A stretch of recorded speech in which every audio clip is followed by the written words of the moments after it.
So here's the thing. The bar is actually really low. It doesn't take that much to be remarkable. All Mm. it takes is a little bit of intentionality, a little bit of attention to what's going on with the person, and a commitment philosophically to personal and emotional connections.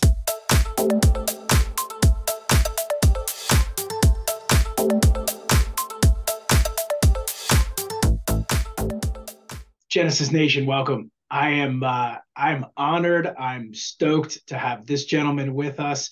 If you have not read this book, I know I keep coming up with books here, but this man, I mean, you're designed for our profession. For chiropractors specifically. I know you work with all businesses, so if you haven't heard of Joey Coleman, you need to hear of him and you need to take a look at his work because he focuses on helping businesses retain clients. Now you can go into the statistics because you know it, because you're not only entertaining and a great public speaker and connector, but you know the stats.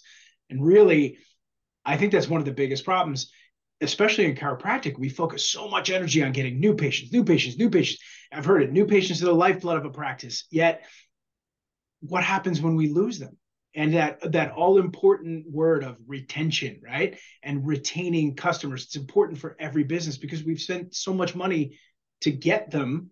Why not spend time, energy, and money to keep them? And it makes our practices that much better. So, you have a methodology, the first 100 days. I got the honor to see you speak at Kaizenovate, and it was fantastic. So, let's focus on chiropractic today. Or can you tell us a little bit about like your history, how you first, from the chiropractic spin, we'll go into that, but how did you get to this place? How'd you learn what you learned?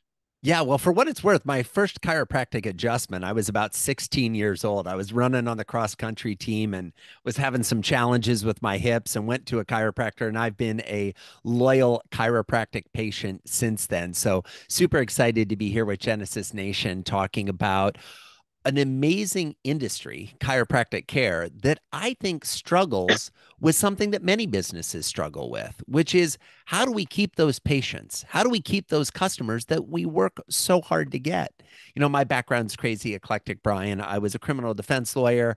I worked for the Secret Service, the CIA. I worked in the White House. I ran an ad agency for 15 years. Wow. I did a variety of interesting things, but the common thread that connects all of those careers I've had together is that the way you succeeded in any of those jobs was through a keen understanding of the human condition. Why do people do the things they do? And what can we do to convince, persuade, encourage them to do the things we'd like them to do? And this led me on an epic journey of exploring customer or patient experience because so many businesses succeed or fail based on their reputation with their customers. Can they deliver the service they promised? Can they deliver the product people were expecting? And can they get people to come back for more? Now, one of the things I know is huge in the chiropractic space is the patient visit average, the PVA, Yeah. right? And what's fascinating to me is how few chiropractors track their PVA, but an even smaller percentage have any idea of how to move the PVA in a positive direction. How do we get that patient visit average above one, which is what the average is, by the way, I know, and that to it's which really funny because everyone's like, "Yeah, I got a 30 PVA or a 60 PVA." I'm like, "Come on!" It's like I've seen it and I've been through it myself. And when you really dive in and look at those numbers, it's like, it's much lower than people think. Yeah. So what yeah, I'd love to see is your PVA for all patients, yeah, not just the ones that buy into your care program. Like right, I get that your care program, it's like, oh, it's a 30. How many visits were in that package? Well, that'd be 33, Joey. I'm like, oh, so they actually left early. They didn't even complete the package. What are you right. talking about? So my theory is anything I can do to help people adopt a system, a methodology, a framework, a philosophy for thinking different about their patient interactions and patient experiences is something that I can do to help promote the profession. So I'm happy to do it. I love it. And the my geekiest brain part is the human condition, and you dive directly into that in understanding. One thing that you said, which sticks with me all the time, is that we text and send videos to our family and our friends. Why aren't we sending them to our patients instead of like these canned? very professional videos, and you shared some apps and some ways to do that. And I know we're not going to go through your whole system here today because then I'd steal the thunder from your book, and your presentations. But every key element of that plays a role in the patient experience. Now, what's cool for where I work with Genesis, the people who found this technology not only are smart on the tech side, but they looked at the patient experience and said, how do we create technology so that patients can have a red carpet, white glove experience every single time they come in? But what are some things? Well, before we do that, 100-day methodology. Can you give us an overview of that? Sure. So the first 100 days of the relationship with a new patient is the most important time in the entire relationship. And the reason it's the most important time is that time period is more dispositive of the lifetime value, the length of the relationship, the depth of the relationship than any other period we would look at. So the first 100 days matters.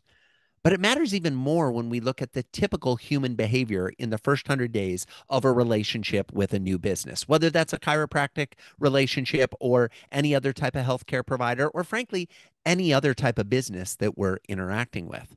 And what the research shows is across all industries, small, medium, and large, online and offline, domestic and international, somewhere between 20 and 70% of new customers will decide to stop doing business with you before they reach the 100-day anniversary. Wow. 20 to 70%. These numbers are staggering, Brian. But Yeah. what was scarier to me than this giant hemorrhaging that is happening in businesses globally Yeah. was that the typical owner had no idea what their percentage was. Mm. They're not even tracking it. They're not even paying attention to it. Not only do they not know when people are leaving or how quickly people are leaving, they don't know why they're leaving. And if you don't know when and why, you're in big trouble. And So, so we can oops. address those two things by focusing on the when, the first 100 days, Yeah. and then we use the methodology to figure out the why and then counteract those behaviors. Do you see common threads as to the why that they're leaving? Because chiropractic, right, has user experience, user interface, results, and then you're dealing with pain also. And that's a whole different level of emotion. So you've obviously dove into the chiropractic field. So what have you found? Yeah, the main reason they leave is because of how they feel. Now, to be clear, when I say how they feel, I don't actually mean pain or Right. whatever the acute condition they're dealing with is. Whether they I feel mean listen to, whether they feel like they matter. yeah, So here's the interesting thing. If you were to take most practice owners, most chiropractors, most business owners in any industry, and you would say, do you think of your patients? Do you think of your customers as numbers? They'd say, absolutely not. We think of them as people. Say, great. Can I look at your internal record system? Do you assign them a number? don't tell me, look at me, like show. Well, yeah, we do assign them a number, with our EHR system or whatever. They've got to have an account number and they have a billing number and an invoice number. And then I'm like, so you do think of them as a number. Well, but Joey, that doesn't come across to them. That's just what we do internally. Friends, if you do this stuff internally, and you're under the false illusion or maybe even delusion that that is not being transmitted, if nothing else at an energetic level, if not an actual verbal level to your patients, we've got to have a bigger conversation, right?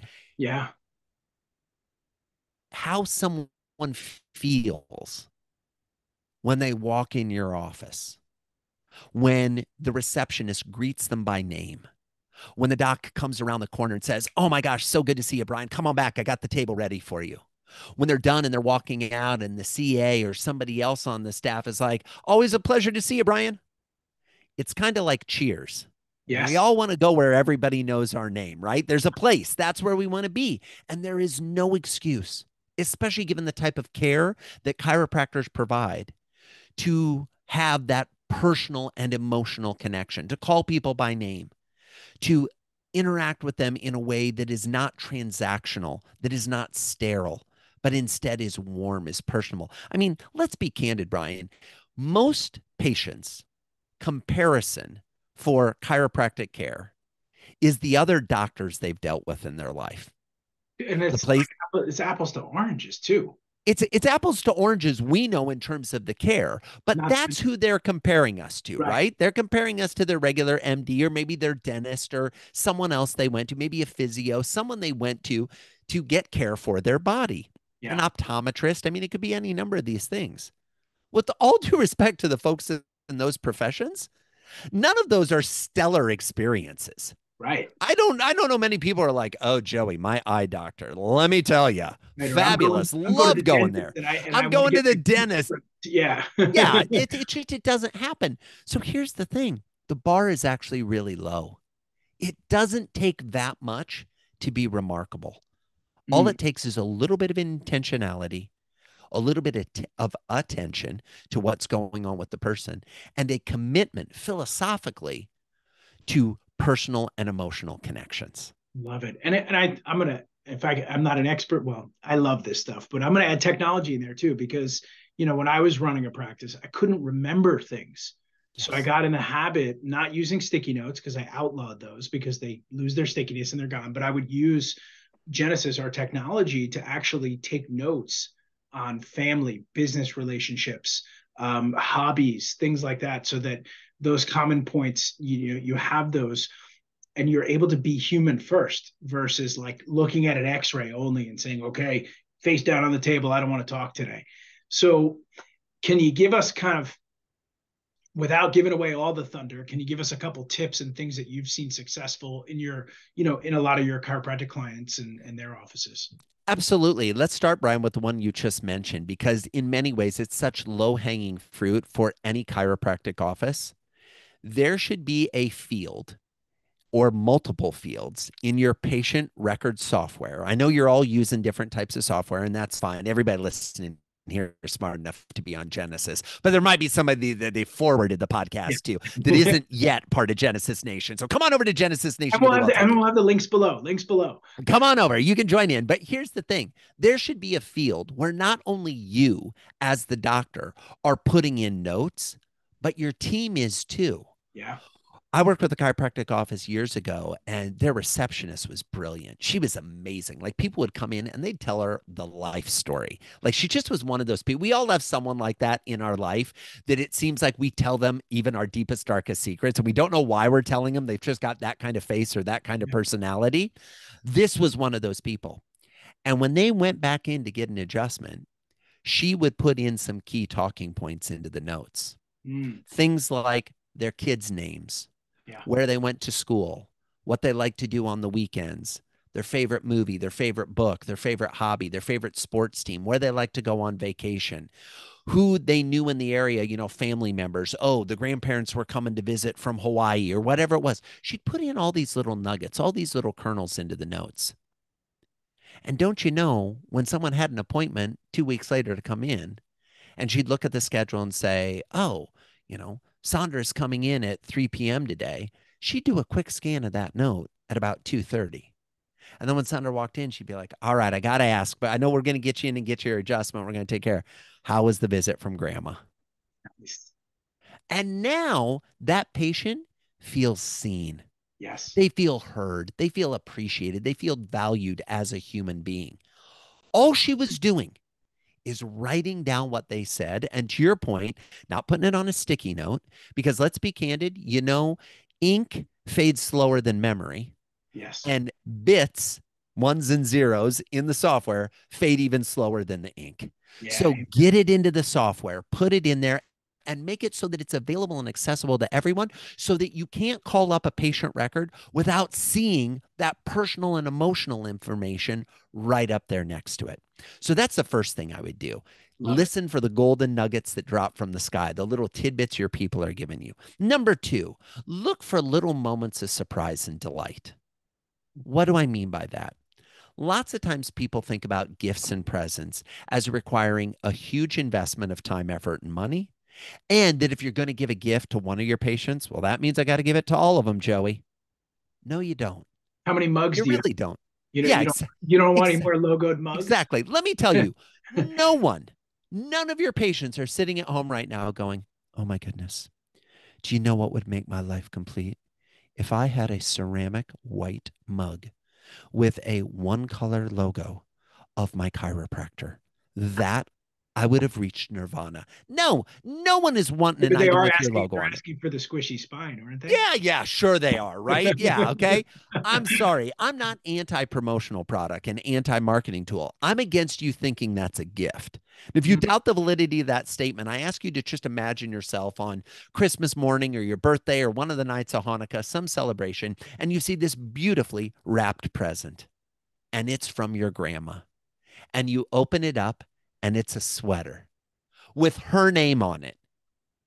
You're not wearing that sweater. You love your Nana and you are not wearing that sweater. right. None of your patients want to be a walking advertisement for your practice. So just stop doing it. Instead, imagine something like this. I worked with a client years ago, and one of his folks mentioned that they were going to be going on a fly fishing trip at the end of the summer that they were really excited about. And so the doctor said, "Well, where are you going? Where's the trip?" And they were like, "Oh, it's this little remote stream in the Colorado Rockies. It's people rarely go there." Well, this guy went out of his way to find the guidebook for fishing that stream.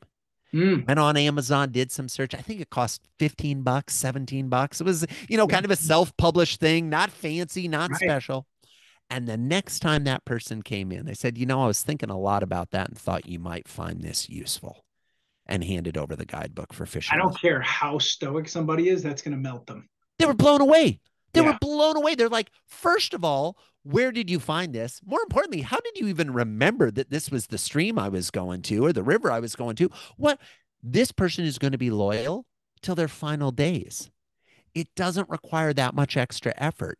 And my advice is act in the moment.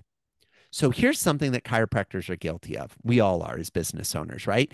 We schedule the appointment with the client, and then maybe we give ourselves a 3-minute break before the next one. We probably don't even do that. We probably overlap the schedule. So we Yes. just go from adjustment to adjustment to adjustment. Yes. You know it. One of the things that my personal assistant does, I record a lot of podcasts, I give a lot of speeches. Yeah. One of the things that she does is anytime we book something, there is a 20-minute buffer afterwards. Mm, And my homework in that 20 minutes is to do a personal touch, to try to figure out, can I send a follow up email? Can I go purchase something that is going to be a nice gift? Can I make a note that they'll never see, but that will make it so the next time we talk, I can connect even more? yeah. And I play with it. I did multiple calls today. So in the calls I've done today, I've done a gift. I shot a little video about one of the people as a testimonial and sent it to them because they're just amazing. I made notes about 2 other calls. I had another one and I reached out into my calendar because I know they're giving a big speech and I'm a speaker. I know they're giving a speech. So I made a note in my calendar to text them the day before their speech. So it's a calendar event. So 2 months from now, I'm going to get a little notification at 9 o'clock at night that says, text Bob, good luck on the speech tomorrow morning. That's brilliant. So it's a philosophy of how you're living It's a your life. philosophy. Yeah. Exactly. Yeah. Exactly. And here's the thing and I'm sure you experience this in your practice, Brian, when you start writing this stuff down, when you start living this way, you suddenly see thousands of opportunities to connect with people Yeah. every day. Yeah. Every day. I mean, so many people come to me and they're like, Joey, where do you come up with these great ideas? I just keep my eyes open. I just try to look for, I bet that would help. I also keep my ears open. I listen to what they say. I pay attention. I try to get into an environment and I go, I was on the phone with somebody earlier today. Their little kid ran behind the screen, behind the camera, right? People are working from home these days. Yeah. See the Yeah. little kid. I didn't know they had kids. So it's like, hey, who's that? They're like, oh my gosh, I'm so sorry that they're. I'm like, no, I No, have a 7-year-old and a 9-year-old. Are you kidding me? You're lucky my kids didn't streak behind the screen what I've during seen, this call. I was impressed. They hung out at that whole speech and You're whole, very kind, they were Brian. You're there that very kind. weekend. My Yeah. kids did come to the Kaizenovate Business Adjustment Summit. It was so much fun. It was the first time they ever came and saw Daddy speak on their own. They've come when my wife's brought them along, but this was them sitting in the front row trying to behave for an hour-long speech from I Daddy. I observed them. They did fantastic. You're very kind. I appreciate that. They did a good job. But here's the thing. So this person runs behind the screen. I was like, who's that? They're like, oh, that's my son. Really? How old is he? Oh, he's 3. Awesome. Which Which kind of toys is he into right now? Are we kind of in the trucks and cars stage? Are we in the Duplo stage? Where are we at? And they started laughing and they're like, oh, he's all about the Matchbox cars. So guess who's writing down that note while they're talking? Me. Because at some point, I'm going to send some Matchbox cars. And if you want to gift your patients and you really want to move the dial, don't send the gift for them. Send Send the it. gift for their spouse or their kids or their pet. Oh Yeah. my gosh, pets? Don't even get me started. Our mutual connection, Dr. J. Yeah. My gosh, you Yeah. send something for his dogs, Yeah. you've just made his life. That's it. And we all have friends and connections and patients in our lives that have something that matters to them. Just find out what that thing is and Yeah. then engage about that.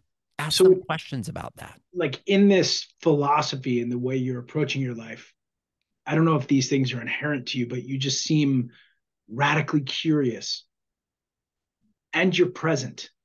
Like, do you find that you have to teach your clients how to do these things? Because I know for many years of my life, I would ask a question and then either answer it for somebody or move to the next shiny object. But I've worked on myself. So is that something that's inherent to you, or is that like a part of your methodology you're teaching?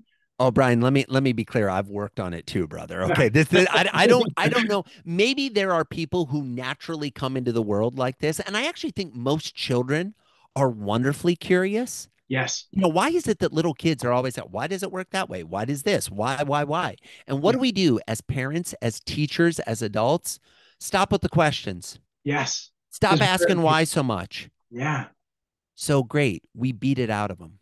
Yeah. We beat the curiosity and the intrigue and the excitement about life out of them. One of the things I try to do, and as a parent, I got to admit, Brian, there are days I'm good at it, there are days I'm not, is Yeah. when my boys ask why, I try to have that resonate in my head like a five-alarm fire. Like, Yeah. oh my gosh, this is a moment of That curiosity. that applies to patients too, though, Oh, totally, because they're totally terrified coming in to begin with because they're in pain. They think their life is over. So terrified. if we can't be present and curious, not just about the musculoskeletal condition that they're existing in, it's like their lizard brain. Like Yeah, what are they? Where's the emotional piece? Like you have such a keen dive into the relational element versus transactional. So I'm going to absolutely. urge that to our listeners as well as like be human first, be more Yes. Oh, Brian, so true, so true. And here's the challenge, and I say this respectfully because I love chiropractors. Here's the challenge I see with a lot of chiropractors. Somebody comes in and they say, doc, my ankle's kind of hurting. And they say, oh, well, that could because of the blah blah blah blah blah blah is attached to the blah blah blah blah blah, and it yeah. interacts with this on the blah blah blah, and it turns into a teaching session Yes. on physiology. Yep. Folks, the ankle hurts.